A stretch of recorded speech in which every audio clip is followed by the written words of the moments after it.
L'héritage retrouvé. Toute une vie à bâtir en empire, votre propre fils pour le faire s'écrouler.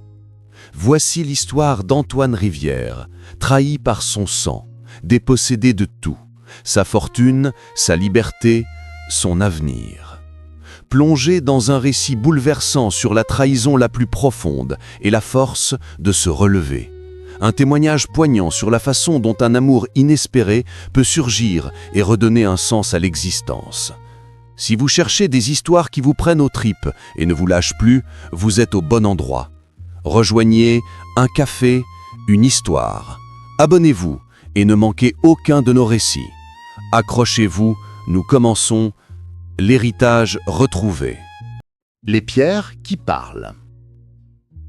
Le vent, ce vieux potier des collines de Provence, sculptait doucement la cime des cyprès et des chênes verts centenaires qui veillaient sur la vallée. Leurs troncs, torsadés comme les colonnes d'un temple antique, semblaient se contorsionner sous le poids de 1000 histoires de soleil et de gel.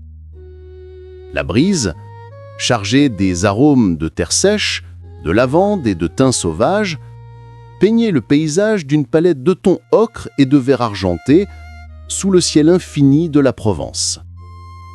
Au fond de la vallée, comme un caprice du temps qui refusait de passer, se blottissait le petit village de Roussillon. Ces ruelles pavées n'étaient pas de simples chemins, c'étaient des veines où la vie avait circulé pendant des siècles, témoins muets de rires, de larmes, de marchés, de processions. Chaque pavé, usé et lustré par le va-et-vient des générations, était un paragraphe du grand livre du village, un volume écrit avec la trace des sabots, des roues des charrettes et des semelles des enfants courant vers l'école. Là, ancrée fermement à la terre, comme si ses fondations étaient des racines profondes, se dressait la maison d'Antoine Rivière. Ce n'était pas la plus grande, mais la plus soignée. La façade en pierre ocre brillait sous le soleil de l'après-midi et les volets d'un verre délavé par le soleil et la pluie murmuraient des histoires d'innombrables hivers et étés. La maison, avec ses pots de géranium écarlate à chaque fenêtre, respirait une sérénité austère, un reflet parfait de l'homme qui l'habitait. Antoine, 68 ans, était la colonne vertébrale de cet endroit. Son dos, bien qu'un peu moins droit qu'autrefois, gardait la dignité inébranlable de celui qui a porté des responsabilités sans flancher. Ses mains, grandes et noueuses, étaient des cartes en relief d'une vie de travail. Les cicatrices blanches d'anciennes coupures avec la brique, les caillosités permanentes de la truelle et du mortier, et des ongles toujours coupés avec une précision de chirurgien, malgré la fine couche de plâtre incrusté qui ne disparaissait pas tout à fait, comme un rappel perpétuel de son métier. Mais son regard était ce qu'il avait de plus révélateur. Des yeux noisettes usés qui, dans sa jeunesse, avaient dû briller avec la fougue d'un taureau, mais qui maintenant gardaient le calme profond et une lueur de mélancolie sereine de celui qui a vu passer la vie sans ciller, acceptant ses joies et ses ombres avec égale fermeté. Parmi les voisins de Roussillon, son nom était synonyme d'honnêteté. Ce n'était pas un compliment vide, mais un fait tangible, aussi solide que les murs qu'il levait. Quand Antoine Rivière donnait sa parole, elle était plus ferme que n'importe quel contrat notarié. C'était un homme de silence éloquent et d'action sans faille. La jeunesse et l'amour. Antoine, de 17 ans, était un paquet de nerfs et de muscles en formation, avec l'illusion pour monnaie et la force inlassable de ses bras pour seul capital.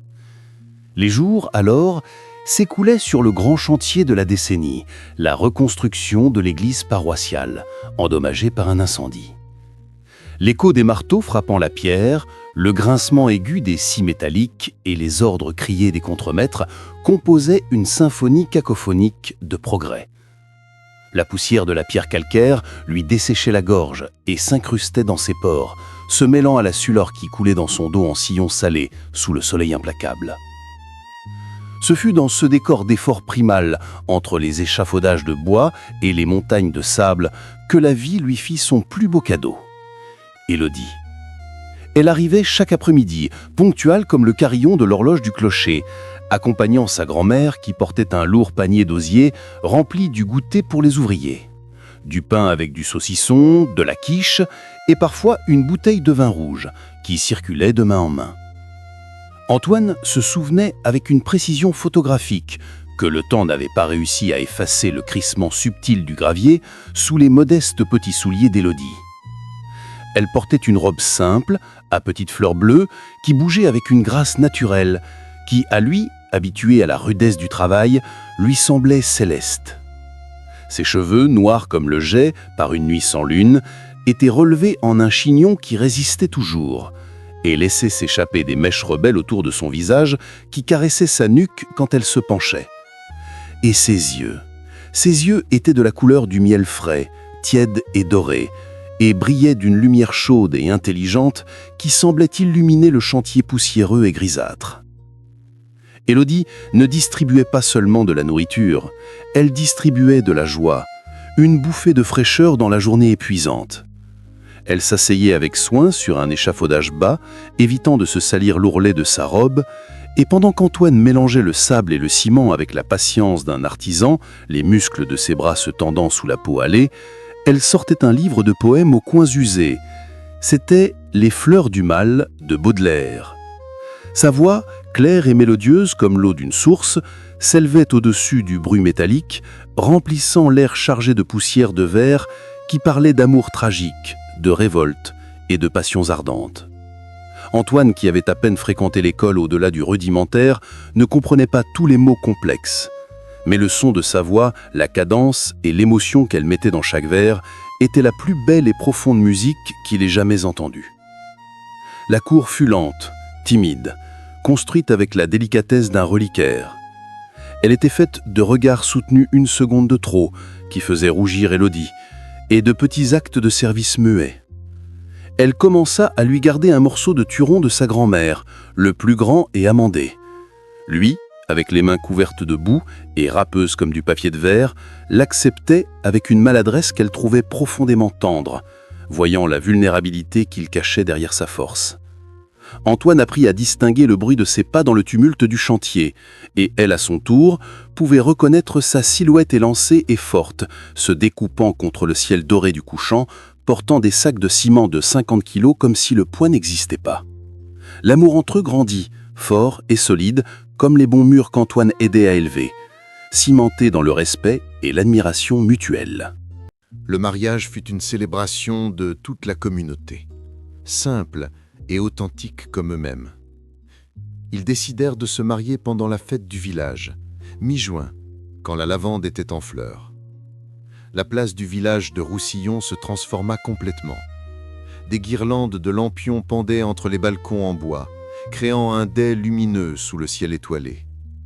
Les tables, rapprochées les unes des autres jusqu'à former un grand U, regorgeaient de plats communautaires apportés par toutes les familles, de grands plateaux de tapenade et de caviar d'aubergine, des marmites fumantes de daube provençale et l'arôme enivrant d'un grand aioli que la mère d'Antoine avait préparé dans des saladiers géants. L'harmonie municipale, avec ses cuivres un peu faux mais pleins de cœur, jouait des valses et des farandoles qui faisaient vibrer les pavés. Antoine, avec un courage que seul l'amour lui donnait, dansait avec Élodie au centre de la place, sous le regard attentif et souriant de tout le village. Lui, maladroit des pieds, mais ferme dans ses bras, la guidait, tandis qu'elle riait, sa robe blanche simple, tournoyante autour d'elle. À ce moment, il se sentit l'homme le plus chanceux sur terre. De ses propres mains, Antoine avait construit leur maison sur un terrain qu'il avait acheté en économisant centime par centime. Ce ne fut pas seulement un acte de construction, mais d'amour pur. Chaque brique qu'il posait, il l'imaginait comme une fondation pour son futur avec Élodie. Il nivelait les carreaux en pensant à la stabilité qu'il voulait pour sa famille. Élodie, quant à elle, fit de cet espace de ciment et de plâtre une véritable maison. Elle broda les rideaux de lin avec des motifs de tournesol, planta des géraniums d'un rouge vibrant dans des boîtes de conserve qu'elle peignit en blanc immaculé, et sa voix chantant des chansons anciennes remplissait chaque coin d'une chaleur qui sentait le pain frais et le basilic. L'arrivée de Sébastien, 1 an plus tard, remplit la maison d'une joie nouvelle, bruyante et débordante. Les pleurs du bébé la nuit se mêlaient aux berceuses douces d'Élodie, créant une symphonie domestique qui semblait à Antoine le son de la plénitude absolue. Il rentrait fatigué du chantier, le corps endolori, mais en franchissant la porte et entendant les rires, la fatigue s'évaporait comme par magie. Le bonheur était si palpable qu'il croyait pouvoir le toucher du bout des doigts. Jusqu'à ce que l'ombre arrive, silencieuse et imparable. Ce fut un déclin lent, cruel, qui s'infiltra dans leur vie sans bruit. Élodie commença à pâlir, à se fatiguer rien qu'en montant l'escalier qui menait aux chambres.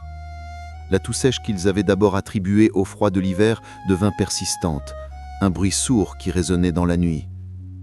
Les médecins du village secouaient la tête avec une inquiétude croissante. Antoine, désespéré, vendit la mobilette qui lui avait coûté si cher, engagea la chaîne en or qu'Élodie lui avait offerte pour leur 20e anniversaire, fit d'incomptables voyages à Marseille pour consulter des spécialistes renommés. Mais le diagnostic, quand il arriva enfin, fut une sentence irrévocable. Une maladie dégénérative et incurable qui allait éteindre sa lumière peu à peu. Les après-midi de chansons et de poésie devinrent des après-midi d'un silence oppressant, brisés seulement par les gémissements de douleur qui déchiraient l'âme d'Antoine. Il la soignait avec une dévotion absolue, avec la même méticulosité qu'il mettait dans son travail. Il la changeait, la nourrissait avec une patience infinie, lui lisait les mêmes poèmes de Baudelaire qu'elle lui avait lus sur le chantier, essayant de lui rendre, d'une voix brisée par l'émotion, une once de paix et de beauté qu'elle lui avait toujours donnée. La nuit de son départ, la pleine lune, ronde et froide, s'infiltra par la fenêtre de la chambre, baignant le visage d'Élodie d'une lumière argentée. Antoine était assis à ses côtés, tenant sa main, qui se sentait déjà si fragile et légère que l'aile d'un oiseau. Élodie ouvrit les yeux, déjà sans cette lueur de miel qui les caractérisait, et murmura d'un filet de voix « Prends soin de Sébastien. Sois heureux, mon amour. Sois heureux. » Un dernier soupir, doux comme le battement d'une plume, et elle s'en alla. Le silence qui resta fut assourdissant, plus douloureux que n'importe quel bruit. Le monde pour Antoine perdit soudain toute sa couleur, sombrant dans un gris perpétuel. Il resta à regarder la lune impassible, avec un vide dans la poitrine si grand et si d'ombre qu'il pensa qu'il l'avalerait tout entier. Cette nuit-là, sous la lueur faible d'une bougie, il fit une promesse à sa photographie sur la table de chevet. « Il ne manquera de rien, Élodie, je te le jure, parce que j'ai de plus sacré. » La résilience. La douleur ne partit pas avec le temps. Antoine apprit simplement à vivre avec elle, à la porter comme un lourd sac à dos de plomb qu'il n'enlevait jamais, même pour dormir. Il se plongea dans le travail avec une férocité qui frisait l'obsession, comme si l'épuisement physique pouvait anesthésier la douleur de l'âme. Chaque mur qu'il levait, chaque toit qu'il réparait, était une brique de plus dans le mur haut et épais qu'il construisait autour de son cœur blessé. Sa petite entreprise de matériaux de construction, qu'il avait appelée Rivière et Fils, avec un espoir d'avenir, devint à la fois son refuge et sa condamnation, l'endroit où il pouvait s'oublier pendant des heures. Les nuits dans la maison, maintenant trop grande et silencieuse, étaient longues et froides. Après avoir dîné et couché Sébastien, il s'asseyait à la table de la cuisine avec un cahier de comptes à pages quadrillées et une vieille calculatrice. Sous la lumière jaunâtre d'une lampe de bureau, il revoyait chaque facture, chaque reçu, calculant jusqu'au dernier centime avec une concentration de fer. « Ce qu'on gagne avec la sueur, on le garde avec soin », était son mantra, une phrase qu'il répétait comme un chapelet laïque. Alors que d'autres voisins s'achetaient des voitures neuves ou partaient en vacances sur la Côte d'Azur, Antoine investissait chaque euro économisé. Il achetait un terrain ici, un local commercial là-bas. Sa réputation d'homme sérieux, fiable et de paroles solides lui ouvrait des portes qui se fermaient aux autres. Les années passèrent, grises et monotones, et l'effort silencieux, goutte à goutte, jour après jour, devint une rivière souterraine de 6 millions d'euros. Une fortune invisible, gardée dans des comptes bancaires discrets et dans les actes de propriété qu'il cachait avec méfiance dans un coffre-fort encastré sous une brique descellée dans le sol de la cuisine, juste sous la table. C'était le legs pour Sébastien, la matérialisation de sa promesse à Élodie. La graine de l'ambition. Sébastien grandit sous l'ombre allongée d'un père absent, toujours enterré dans le travail et sous la légende dorée d'une mère parfaite, un ange intouchable qu'il n'avait jamais connu. Il étudiait la médecine, un diplôme qui remplit Antoine d'une fierté silencieuse, qui voyait une ascension sociale qu'il n'avait jamais pu avoir. À la faculté, il épousa Hélène, une femme de la ville, élégante, avec un large sourire blanc qui enjolait dans les réunions sociales, mais qui, dans l'intimité du foyer, se transformait trop souvent en une moue d'insatisfaction perpétuelle. Pour Hélène, l'austérité d'Antoine n'était pas une vertu, mais une radinerie honteuse, un anachronisme incompréhensible. « Regarde cette maison, Sébastien, » disait-elle, parcourant le salon avec un index qui ramassait de la poussière imaginaire. « Ton père a plus d'argent que la moitié du village réuni et il vit comme un ouvrier agricole. C'est une insulte à l'intelligence. Cet argent devrait circuler, devrait nous donner la vie que nous méritons, pas accumuler la poussière dans un compte bancaire. Nous pourrions avoir une clinique privée, nous pourrions vivre à Aix-en-Provence. » Sébastien, au début, se défendait faiblement. « C'est son argent, Hélène. Il l'a gagné à la sueur de son front. Nous n'avons pas le droit. » Mais la pression d'Hélène était constante, un goutte à goutte imparable qui creuse la roche la plus dure. Elle utilisait toutes les armes à sa disposition. La comparaison avec les autres. Regarde les Martin, avec leur nouvelle clinique et la Mercedes dernier modèle. Nous, on reste dans ce cabinet miteux avec une voiture de 10 ans. La manipulation par leur fils Jérémy. Jérémy mérite d'étudier à l'étranger, avoir des opportunités que nous n'avons pas eues. Tu vas le priver de ça à cause de l'entêtement de ton père. Et même le mépris voilé, le plus efficace. Parfois je pense que tu n'as pas d'ambition, Sébastien, que tu es comme lui, que tu te contentes de mythes. Jérémy, grandissant à l'ère des réseaux sociaux et de la consommation immédiate, était une cible facile pour le discours de sa mère. Il voyait ses amis du lycée exhiber des voitures haut de gamme, des chaussures de marque de centaines d'euros, des voyages à Ibiza pour les vacances de Pâques. « Papy est un radin », dit-il un jour à table, répétant sans le savoir les mots qu'il avait entendus de sa mère. Avec ce qu'il a, on pourrait avoir une maison avec piscine dans la résidence. Au lieu de ça, il vit comme un clochard. Peu à peu, l'admiration respectable que Sébastien ressentait pour son père, pour son intégrité à toute épreuve, se fissura. Il commença à amplifier ses petits oublis, normaux à son âge, les transformant en symptômes d'un déclin irrésistible et dangereux. Un jour où Antoine oublia d'éteindre le gaz après s'être fait un café, Hélène le cita comme preuve définitive de son incapacité. La graine de la trahison, arrosée quotidiennement par l'ambition démesurée et l'incompréhension, prit des racines profondes et venimeuses dans un terrain qui n'était auparavant fertile que pour l'amour et le respect. La trahison. La décision finale fut prise dans la plus absolue obscurité, dans le salon de leur maison, les volets fermés. Sébastien, le cœur rétréci par un mélange nauséabond de peur, de cupidité et d'une terrible culpabilité qu'il essayait d'étouffer, était devenu un étranger pour lui-même. Il passait des heures nocturnes devant l'écran bleuté de l'ordinateur, cherchant dans des forums juridiques sombres et des pages de réputation douteuse comment faire déclarer un parent incapable, testaments et tutelles, loi sur la curatelle et la tutelle. Il trouva un avocat à la morale flexible, un homme avec une cravate criarde et un sourire terne qui ne voyait que la couleur de l'argent. Ensemble, entre cafés et dossiers en simili-cuir, ils ourdirent méticuleusement le mensonge. Ils falsifièrent des rapports médicaux, exagérèrent des anecdotes d'étourdissement d'Antoine jusqu'en faire des symptômes de démence sénile, obtinrent le témoignage acheté d'un pharmacien du village voisin qui, pour une poignée d'euros, déclara sous serment qu'Antoine confondait parfois ses médicaments et semblait désorienté. Ils construirent un dossier si convaincant dans sa fausseté, si plein de technicité légale et de témoignages truqués, que Sébastien lui-même, en lisant le document final, douta un instant de la lucidité de son père. Tel était le pouvoir corrupteur du mensonge répété 1000 fois. Le jour où ils arrivèrent à la maison d'Antoine avec les papiers du tribunal, Le ciel était d'un gris de plomb, bas, qui menaçait d'un orage qui n'arrivait jamais. Antoine était dans le petit jardin à l'arrière, taillant avec soin les rosiers qu'Élodie avait plantés il y a tant d'années, ses mains expertes prenant soin des seules choses qui lui restaient d'elle. En voyant les visages graves, pâles et décidés de son fils, de sa belle-fille et de son petit-fils, avançant sur l'allée de dalles comme un cortège funèbre, il sut instinctivement, avec un coup sec dans l'estomac, que quelque chose de terrible et d'irréversible allait arriver. « Père, nous devons parler », commença Sébastien, évitant son regard, plantant ses yeux dans la terre fraîchement arrosée. « C'est pour ton bien. Les médecins sont inquiets. Tu as eu des négligences dangereuses. Ce n'est pas sûr que tu vives seul.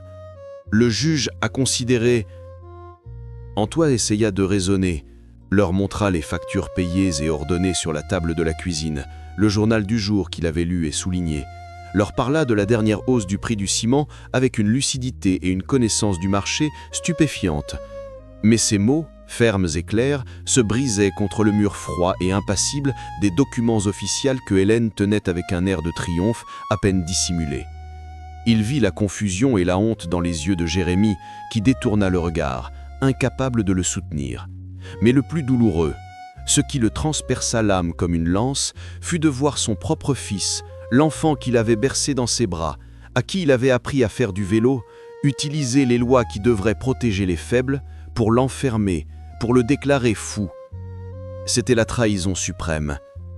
Tandis qu'il rassemblait ses maigres affaires dans une vieille valise, son regard se posa sur la photo de mariage avec Élodie, encadrée d'argent sur la commode. Eux deux, jeunes, souriants, pleins d'un avenir qui était déjà passé. Il sentit une pointe de trahison si aiguë, si profonde, qu'il retint son souffle. Il ne trahissait pas seulement lui, il trahissait la mémoire de tout ce que lui et Élodie avaient construit ensemble, l'amour, l'effort, la promesse. En franchissant la porte pour la dernière fois, comme un prisonnier, une goutte d'eau froide et lourde tomba sur le dos de sa main. Elle semblait une larme du ciel entier qui pleurait l'injustice qui venait de se consommer. La résistance silencieuse. La résidence, les jardins de l'automne, était un lieu propre, impersonnel, où le temps semblait s'être arrêté dans un midi gris éternel.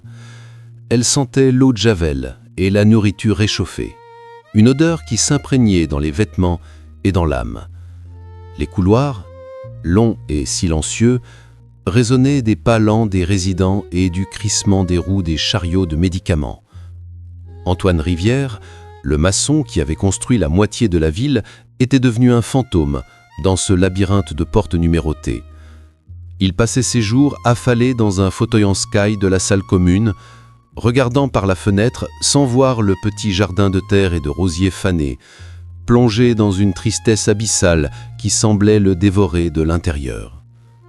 Mais Antoine n'était pas un homme à abandonner facilement.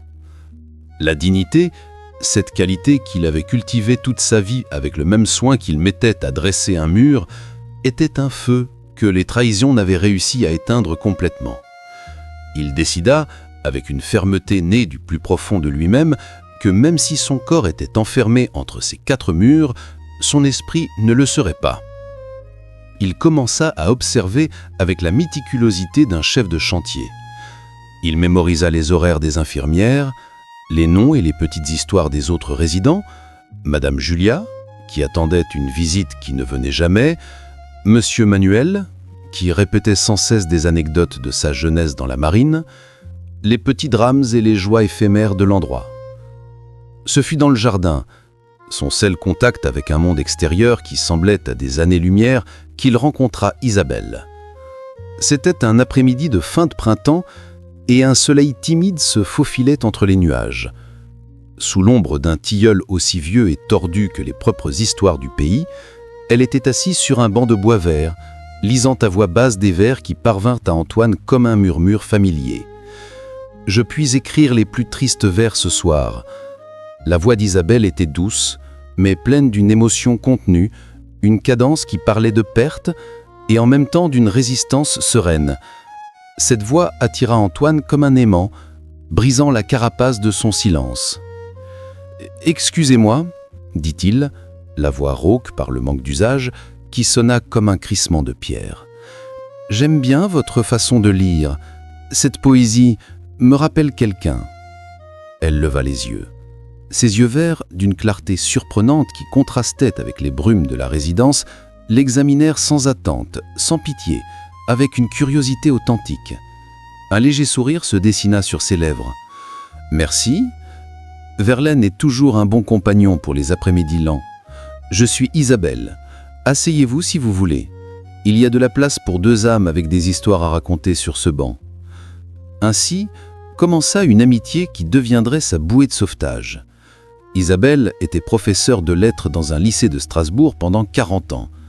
Elle lui parlait de livres, de l'histoire de l'Alsace, de la résistance de l'esprit humain, qui était comme celle des vieux chênes d'Évos, courbés par le vent, mais avec des racines impossibles à arracher.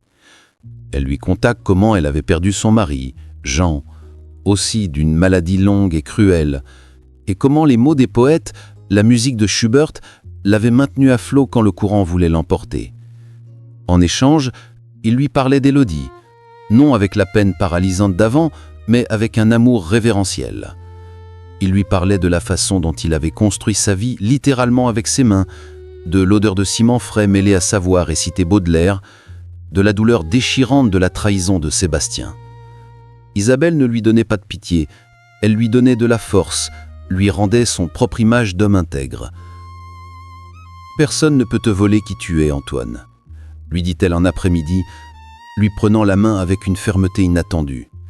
Ses mains ont construit une vie. Cet esprit honnête et clair a géré une fortune. Cela, aucun faux papier ni l'avarice de personne ne peut effacer. Tu es plus fort que ces 4 murs. Ce fut Isabelle qui, un soir particulièrement beau, quand le ciel se teignait d'orange et de rose, sortit un petit transistor à pile et syntonisa une station où passait une vieille chanson de Charles Trenet. « Dansons » dit-elle, avec un sourire qui effaça soudain des décennies de son visage, montrant la jeune femme pleine de vie qui habitait encore en elle. Et là, entre les massifs de fleurs fanées et le tilleul centenaire, avec Antoine maladroit, à cause des années et de l'émotion, mais déterminé comme le premier jour où il avait dansé avec Élodie, ils firent quelques tours lents, se balançant au rythme de la musique. Pour la première fois depuis qu'il avait franchi la porte de cet endroit, Antoine sentit quelque chose se dégeler dans sa poitrine. Ce n'était pas seulement de la compagnie, c'était la possibilité de ressentir à nouveau que la vie, contre toute attente, pouvait avoir un second printemps. La stratégie. Avec le moral renouvelé par l'amitié d'Isabelle, Antoine entama sa contre-offensive en silence, avec la même patience avec laquelle on attend que le béton prenne. Il commença à aider d'autres résidents à lire les lettres que leur envoyait leur famille, à déchiffrer les petits caractères des notices de médicaments, à calculer leur petite pension avec une précision millimétrique. Il montrait une lucidité et une empathie qui ne passèrent pas interpellées auprès de Clara, une jeune infirmière au cœur bon et au regard intelligent, qui voyait en Monsieur Antoine un grand-père, pas un patient. « Monsieur Antoine, vous êtes plus lucide que moi pour les chiffres », lui commenta-t-elle un jour avec un sourire admiratif, tandis qu'il lui expliquait patiemment un problème avec la facture d'électricité de Monsieur Manuel. « Vous devriez profiter de votre vie ?» Antoine la regarda dans les yeux, et dans ce regard, Clara vit une profondeur de douleur et une étincelle de combat qui l'émurent jusqu'au plus profond. « Ma fille, Clara, dit-il baissant la voix, je ne devrais pas être ici. Mon fils m'a enfermé avec des mensonges pour me prendre ce que j'ai obtenu avec tant de sueur. J'ai besoin d'aide. J'ai besoin de parler à quelqu'un qui s'y connaît en loi. » Clara, après un moment de choc où son sourire s'effaça, vit la vérité incontestable dans son regard. Ce n'était pas la paranoïa d'un vieilleur confus, c'était la certitude sereine d'un homme injustement traité. Cette même après-midi, en dehors de ses heures de travail, elle mit Antoine en contact téléphonique avec sa cousine Mathilde, une jeune avocate mais brillante, et avec un solide sens de la justice qui travaillait à Lyon et était spécialisée dans les droits des personnes âgées.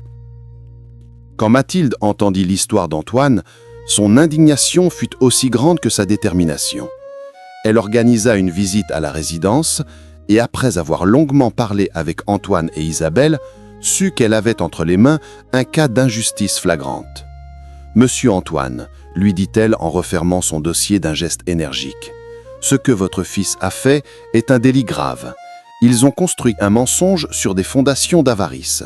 Mais ne vous inquiétez pas, les faux fondements s'effondrent avec un bon coup de vérité. Nous allons démonter ce château de cartes qu'ils ont bâti, brique par brique. » Le procès. La salle du tribunal de grande instance du chef-lieu de département était froide et austère, avec des murs de bois sombre et des portraits d'anciens juristes qui semblaient observer avec sévérité. Sébastien et Hélène arrivèrent impeccablement vêtus, lui avec un costume cher qui lui allait maintenant trop large, elle avec un tailleur gris perle qui prétendait projeter une image d'inquiétude légitime et d'élégance contenue. Ils essayaient de paraître une famille tourmentée, mais la tension dans leurs mâchoires trahissait leur panique. Antoine, en revanche, arriva avec un costume simple, le même qu'il avait porté pour le mariage de Sébastien, repassé avec soin par Isabelle. Il donnait le bras à Mathilde, dont la présence jeune et sûre était un bastion de force. Au dernier rang, Isabelle et Clara s'assirent ensemble, lui envoyant des ondes de soutien silencieux. Jérémie, le petit-fils, avait préféré ne pas venir, honteux et confus. Mathilde fut implacable, précise comme un scalpel. Sa stratégie ne fut pas de défendre Antoine, mais d'attaquer la construction frauduleuse de la tutelle. Elle présenta témoin après témoin. Le facteur du village, qui confirma sous serment qu'Antoine commentait toujours avec lucidité les nouvelles du jour. L'épicier du marché qui attesta de sa mémoire impeccable pour les prix et les comptes. Un médecin neurologue indépendant, engagé par la défense, qui certifia, après des tests exhaustifs, la pleine capacité cognitive d'Antoine. Ensuite, elle démonta les fausses preuves de Sébastien avec une méticulosité dévastatrice. Elle signala des incohérences dans les dates des rapports médicaux falsifiés, des signatures qui ne coïncidaient pas avec les échantillons notariés, et discrédita les témoignages des témoins, comme le pharmacien, en démontrant qu'ils ne connaissaient même pas personnellement Antoine ou qu'ils avaient été forcés. Quand ce fut le tour de Sébastien de témoigner, le château de cartes s'effondra. Sous l'interrogatoire incisif et calme de Mathilde, il balbutia, se contredit, suya abondamment. Le mensonge, exposé à la lumière crue de la salle, devint fragile et ridicule. Antoine demanda à parler. Il se leva avec une lenteur qui imposa le silence dans la salle. Sa voix, d'abord basse et rauque, gagna en force avec chaque mot, jusqu'à remplir l'espace d'une autorité morale qui venait des tripes. « Madame la juge !» commença-t-il, se adressant à la juge, une femme d'âge mûr, au visage sérieux mais attentif. « J'ai passé ma vie à construire des choses. J'ai construit des murs de mes mains, j'ai bâti une entreprise à partir de rien, j'ai élevé mon fils après que la douleur nous ait enlevé sa mère. La seule chose que je ne savais pas construire, c'était une défense contre mon propre sang. Je ne suis pas venu ici aujourd'hui pour l'argent. L'argent, ça se gagne et ça se perd. Je suis venu pour mon nom, pour ma liberté, pour le droit de vieillir avec la dignité que j'ai gagnée avec la sueur de chaque jour. Ce qui fait mal, ce n'est pas l'enfermement dans la résidence, mais d'avoir perdu en chemin le fils à qui j'ai appris que la seule chose qui vaille la peine d'être construite dans cette vie, c'est une réputation d'homme honnête. C'est cela qui n'a pas de prix aujourd'hui. » Le silence qui suivit ces paroles fut absolu, chargé d'une émotion qui serrait les cœurs. La juge, visiblement émue mais professionnelle, statua en quelques minutes. Elle annula la tutelle pour fausseté dans les faits qui l'avaient motivé, restaura tous les droits civils et patrimoniaux d'Antoine et, ce qui était le plus important, ouvrit une enquête pénale contre Sébastien et son avocat pour faux, usage de faux et abus de faiblesse. La Renaissance. Antoine ne voulut pas retourner dans la grande maison de Roussillon, pleine de fantômes, doux et amers. Il la vendit et, avec Isabelle fermement à ses côtés, entreprit un voyage de découverte non seulement de la Bretagne, mais d'eux-mêmes. Leur première destination fut, chargée de symbolisme, Saint-Malo. Ils n'y allèrent pas comme pèlerins par foi religieuse, mais comme voyageurs en quête de beauté et de paix. Ils parcoururent les places médiévales pavées, le majestueux château, et se perdirent dans les ruelles de l'Intramuros, où Antoine huma avec délice l'odeur de poissons frais, de fruits de mer et d'embrun. Mais le moment culminant fut la visite des remparts. Antoine resta absorbé devant la pierre usée par le vent et le sel, passa la main sur les parapets polis par des millions de mains au fil des siècles. Il ne vit une œuvre d'art, mais le travail de maçons anonymes, des hommes comme lui qui avaient laissé leur marque dans la pierre pour l'éternité. « Regarde, Isabelle, » chuchota-t-il, « ces types savaient ce que c'était que de travailler la pierre. Ça, c'est un héritage. » De Saint-Malo, ils descendirent le long de la côte verte et sauvage de la côte d'Émeraude. Ils louèrent une petite voiture et se laissèrent porter. Ils s'arrêtèrent à Dinard, s'émerveillant de ces villas belle époque, puis s'enfoncèrent dans l'arrière-pays, vers la forêt de Brocéliande, pleine de légendes. Le son de l'Atlantique frappant les clafèches et l'odeur de sel et de lande leur remplirent les sens. Ils sentirent la force ancestrale d'une terre de mythes. Finalement, presque par hasard, ils trouvèrent leur refuge définitif. Ce fut dans un petit village de pêcheurs sur la côte de granit rose appelé Ploumanarf. La maisonnette était blanche, de plein pied, avec des volets d'un bleu intense, comme le ciel d'un soir d'été après la pluie. Ce n'était pas une maison ordinaire. Elle était construite sur un petit promontoire, de sorte que, depuis sa véranda en bois, on dominait toute la baie, avec les rochers de granit rose sculptés par les éléments, s'étendant à perte de vue. Au loin, la silhouette de l'île Renotte fermait l'horizon.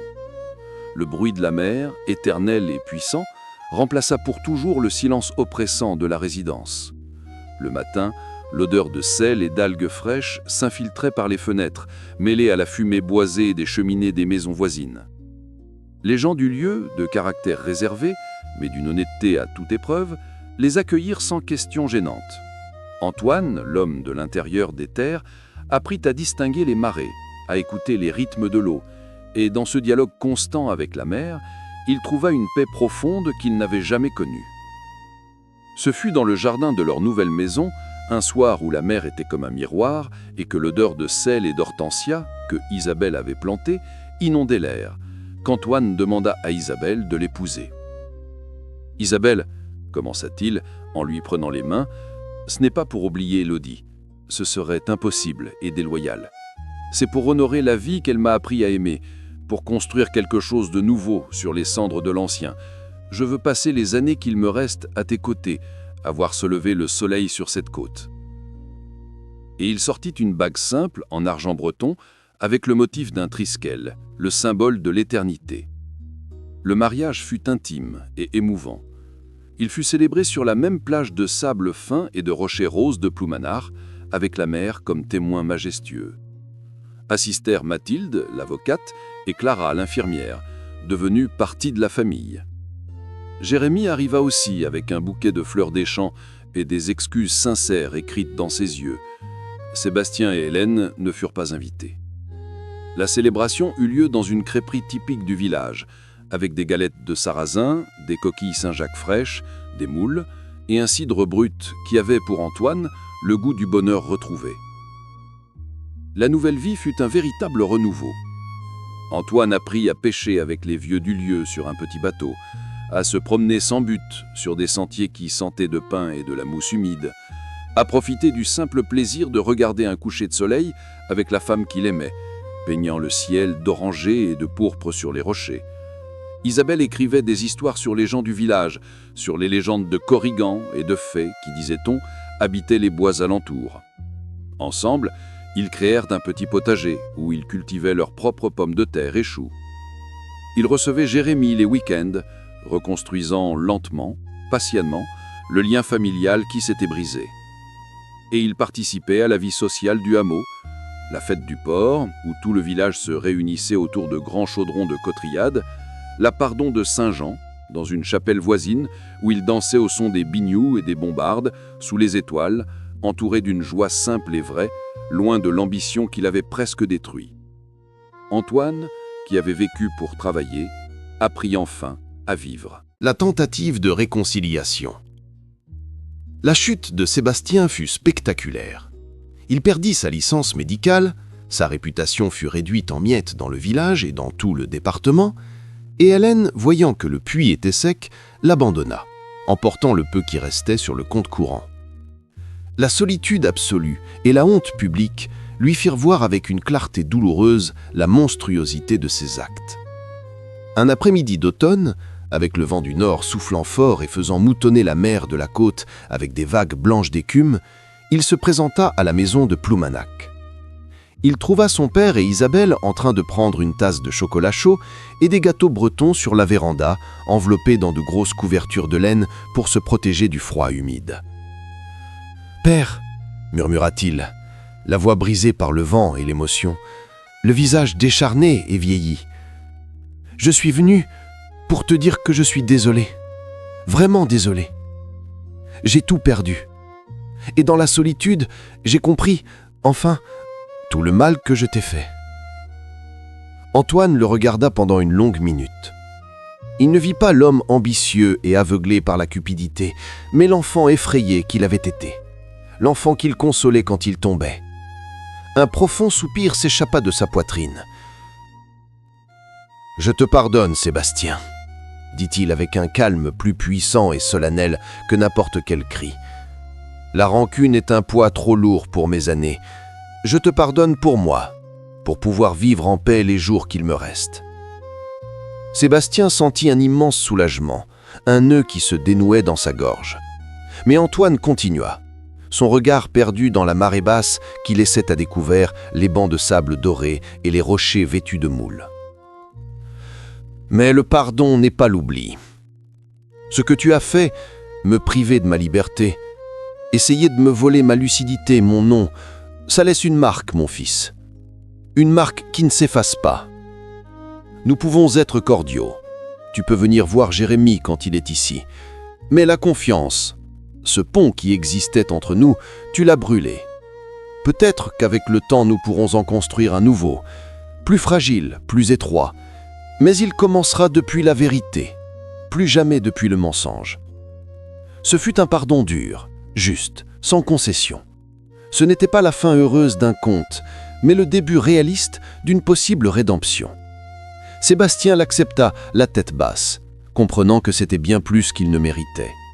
Il resta un moment de plus, en silence, regardant le même paysage qui soignait maintenant son père, espérant qu'avec le temps, il pourrait aussi commencer à le guérir. La marée haute. Des années plus tard, le livre du journaliste Daniel Morales, L'héritage retrouvé, la dignité n'a pas d'âge, devint un best-seller inattendu. Antoine et Isabelle, sans le vouloir, étaient devenus un symbole d'espoir. Ils utilisèrent tous les droits d'auteur pour créer une fondation qui aidait les personnes âgées en situation d'abus et de solitude, s'assurant que personne d'autre ne passe pas ce qu'ils avaient vécu. Un matin d'été, Antoine, les cheveux maintenant blancs comme l'écume des vagues qui se brisaient doucement sur la plage, se promenait avec Isabelle sur le rivage de Ploumanac. La marée était haute, léchant leurs pieds nus, et le soleil brillait sur les eaux calmes de la baie, la transformant en un miroir d'argent. Il lui dit, en serrant la main rugueuse et aimée d'Isabelle, « Je n'aurais jamais pensé que d'une telle obscurité pouvait naître une telle lumière. Cette terre, la Bretagne, guérit tout. Son vert est la couleur de l'espoir, et sa mère, le son de l'éternité. J'ai vécu 2 vies en une, Isabelle, et la seconde a été la meilleure. » Isabelle sourit, lui caressant le bras. « Ton histoire, Antoine, est un rappel pour le monde. Elle nous apprend que la vie ne se mesure pas à l'argent que tu accumules, mais à la dignité avec laquelle tu vis et à l'espoir que tu sèmes chez les autres, comme une graine dans cette terre fertile. Cela, mon amour, est ton véritable héritage, celui qui perdure. » Et tandis que la mer berçait doucement le rivage, caressant les pierres que le temps avait polies jusqu'à les rendre lisses et rondes, Antoine sut, avec une certitude absolue, que sa vie, finalement, avait été comme une bonne construction, solide dans ses fondations, résistante aux fissures, et avec un héritage d'amour et de dignité qui perdurerait, comme les vieilles pierres de son village et de toute la Bretagne, bien au-delà d'une n'importe quelle fortune matérielle. Merci d'avoir suivi l'histoire d'Antoine jusqu'au bout. Votre présence donne tout son sens à ce récit. En guise de petit au revoir, et pour rendre ce moment un peu plus personnel, dites-nous d'où vous nous écoutez dans les commentaires. Ça nous toucherait beaucoup. Et maintenant, c'est la page qui se tourne. Prenez soin de vous et à très bientôt autour d'une nouvelle histoire, dans l'intimité et la douceur de Un café, une histoire.